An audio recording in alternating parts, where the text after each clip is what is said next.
stand up in the front here. This is what we have so far. So I just came by here today and I'm going to try and chip up some more of this rubber.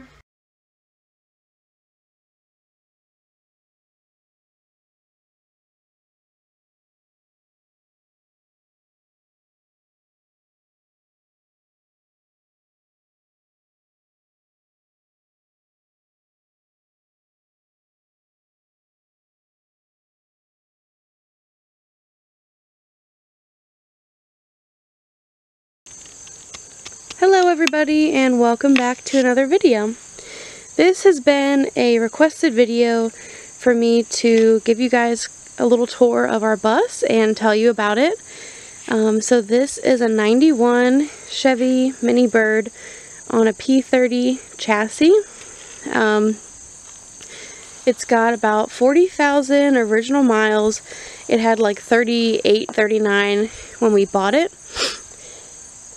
And we've had to do a little bit of work to it. The inside, we've gutted out and put a new floor in. And then mechanically, there was a starting issue once we got it home that we fixed. And a couple other things, it had a slight wobble when we got up to higher speeds, which that's been fixed now. Luckily, Jacob is a mechanic, so he's been able to find all the parts and do all the work, and that's really made it all very affordable. But we got this bus here in Virginia, and it was owned supposedly by a preschool, and the guy just had too many buses and sold this one off.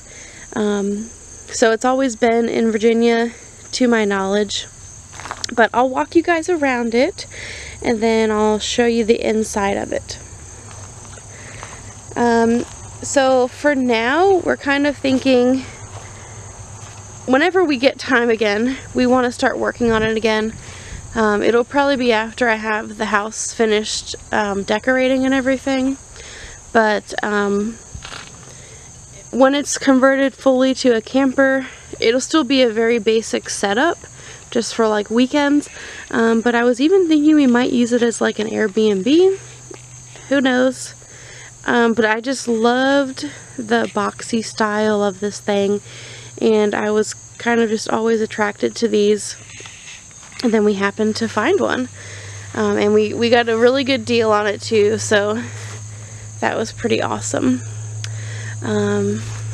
So yeah, just a couple like little odd features, like it's got this little step for kind of getting up under the hood here. It's got the mirrors on either side, and these big mirrors.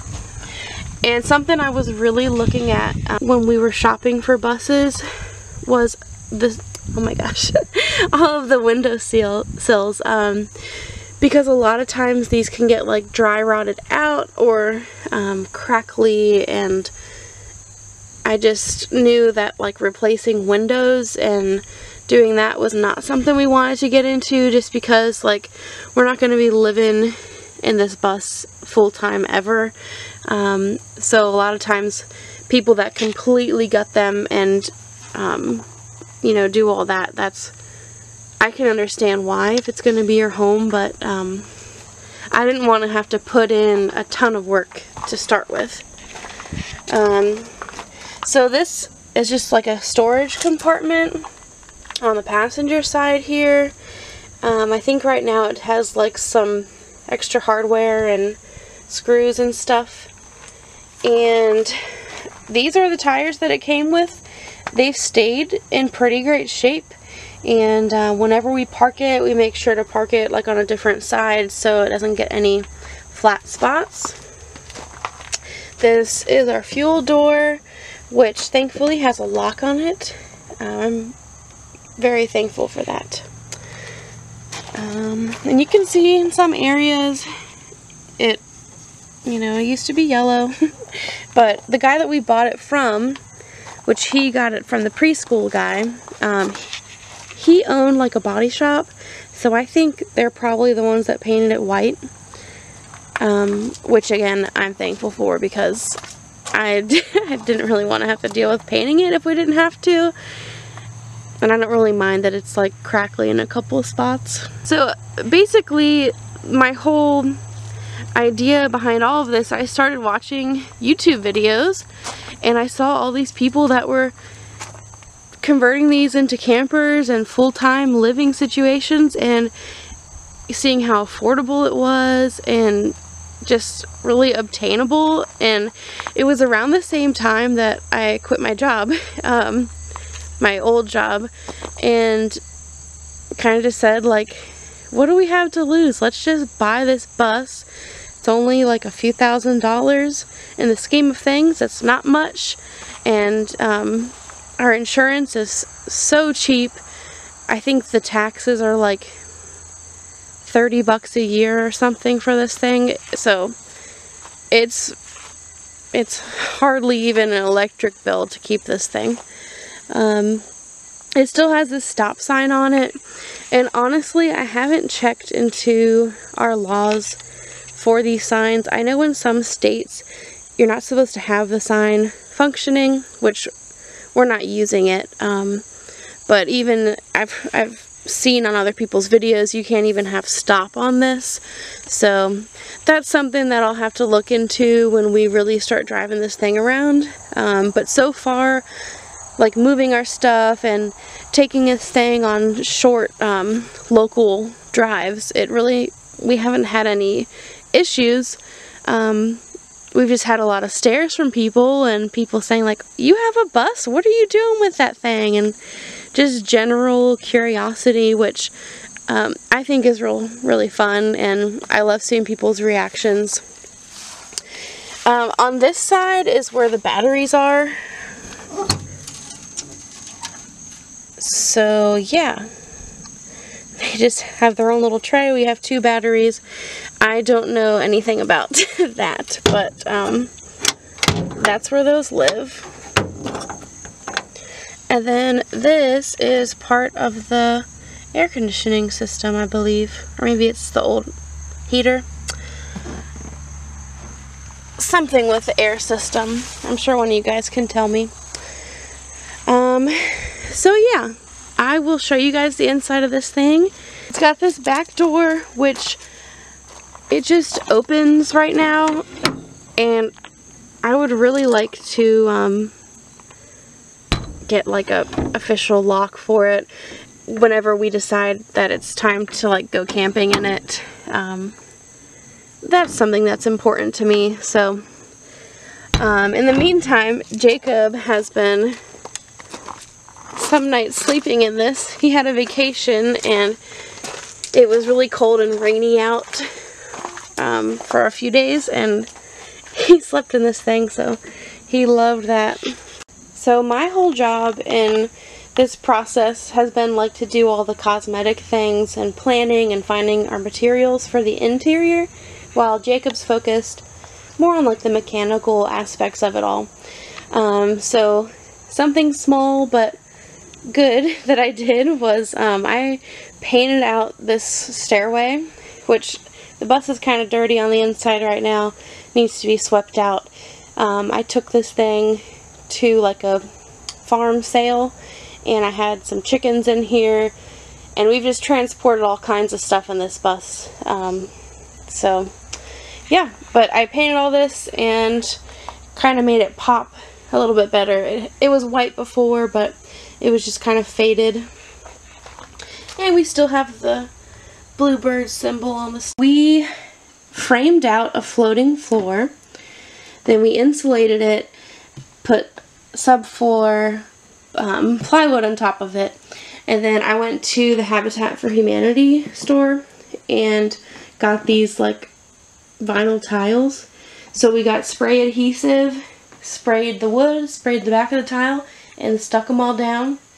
I still have sections to do, like anywhere that you can still see plywood in here, but we wanted to like figure out what's going on with the edges of the walls and how we're gonna like trim out the stairway. like what's going to happen here before I put flooring on top of it, because I don't want to have to just rip it up to like redo it or try to patch it. It would just be weird.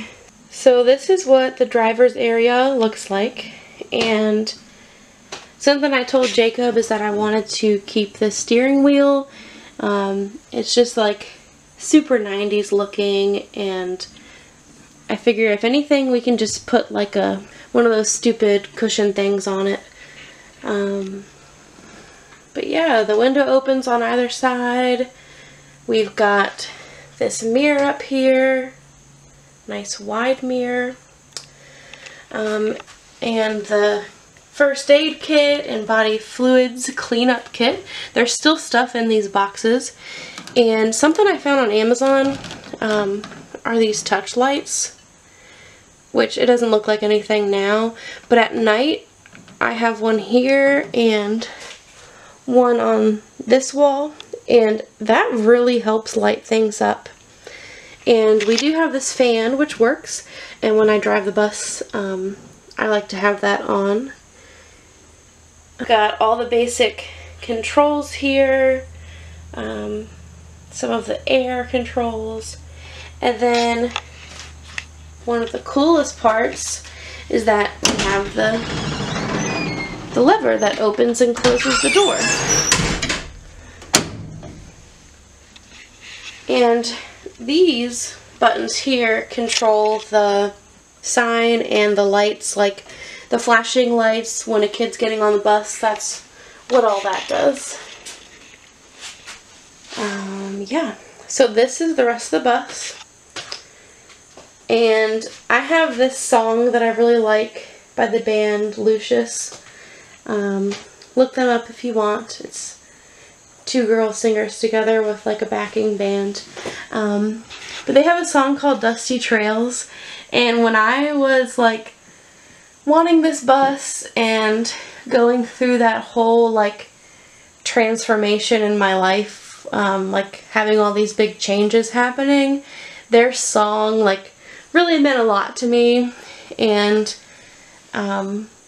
that's one of their lyrics: dusty trails can lead you to a golden road. So yeah, just like when you have rough times, it can lead you to like a beautiful part of your life. Yeah. So this is the back of the bus. Eventually we hope to have a bed going across here, and we have the wheel wells still. Those we would want to box in eventually and do like a counter space on top of one side, and then on the other side, I don't know, maybe like a futon or some kind of seating area for when you have people riding on the bus. But I think the interior is like 12 feet long and it's like 8 feet wide. I think that's about right. So yeah, this is our bus. And you can see on this back door, that red lever, when you lift that up, that's how you go out the back door. It had like an alarm kind of buzzer thing that was really annoying. If we just needed to stop somewhere and unload something, every time, like if we didn't want to turn the bus off, if you open up that door, it was going to make this loud buzzing sound. So Jacob stopped that. He like cut the wire or something. I don't know how that all worked, but yeah. Up on the ceiling there, that's the air conditioning that still works. And going down this wall, that's all of the pipes and everything going to that air conditioning. So this is the bus, and I really hope you guys enjoyed this video. If we get to work on this soon, then I will definitely post videos, updates, and all that kind of thing. The only thing I didn't really talk about is the work we did to this interior. So I'll explain that really quick before I go.